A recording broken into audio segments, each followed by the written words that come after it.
talking about leg kicks in a street fight or self-defense encounter. Put your shit up. Come on, let's go. Just like wake up.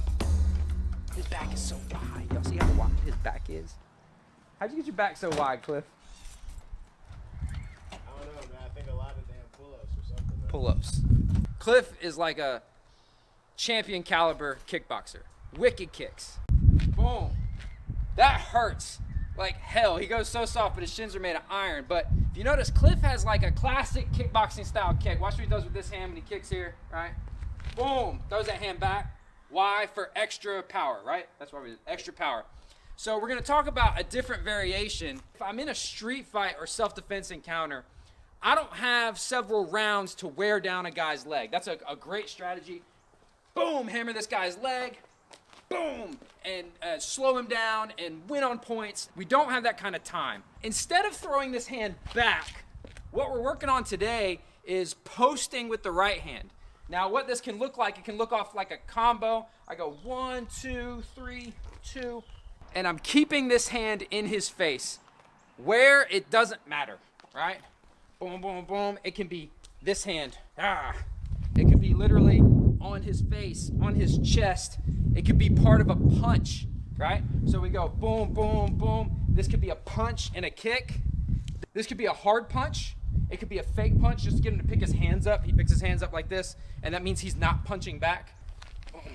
So he puts this hand in my face, makes me pick my hands up. If I try to fire back at that same time, he's really protected from everything. He can also lean into it like he's falling over and kind of bully me. You know, if I'm maybe thinking about checking this kick and he goes to kick and I'm kind of doing like this, he's pushing me off balance, and then he can follow up, probably left hand right there, right? Yeah. So he goes to kick, pushes me over, boom, big left hook.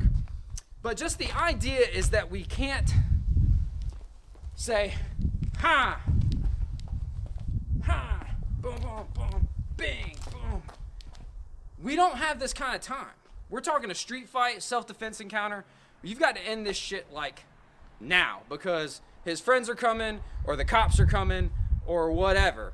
If you possess the capability of ending the fight sooner is better than later.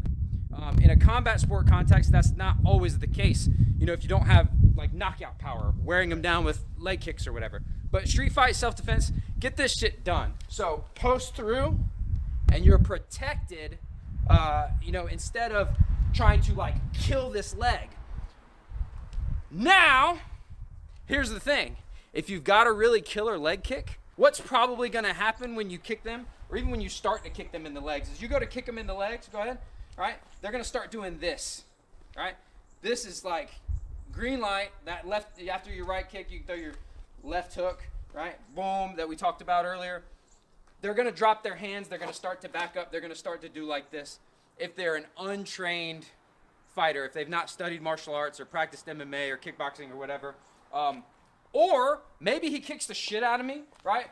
And I go, holy shit, nope, not doing that. So that's just something to think about with your leg kicks, you know, as it relates to street fight or self-defense. We're not going to use them as part of a long strategy to build to a finish or to debilitate our attacker. We're mostly using them either to discourage that person or set up something else. But try it in sparring, even, you know, with gloves on and stuff like that. You'll be surprised, right, what doing this will open up for you. You're very protected. Me personally, I'm a little pussy. So when I kick somebody, I like to go like, bow, ha-ha, ha-ha, I kicked you. That's what I like to do. But if you're into like fighting and you're not a pussy like me, right, you can kick that person and stay there, right, and not give up that ground that you gained. You got anything else?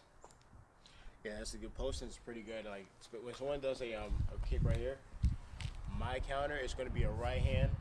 I'm going to knock him off balance. But if he does that post, go, that's hard to do. I really can't do a whole lot. That counter, I think what you're talking about is when you throw the leg kick, and I just kind of like sit into it to throw the right hand. Yeah. We covered that counter in a video. I will link the video up there in a card as well in the description below. It's funny how these things, we stumble onto these things.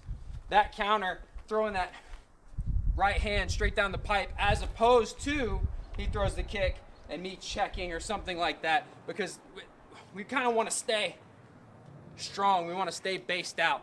We don't have a referee to, give us time to stand up if we're in kickboxing, and we don't have a nice soft mat to do jiu-jitsu on if we end up in a tangle in an MMA fight. This is something we need to stay strong, stay based. We need to bully this person and finish it like now.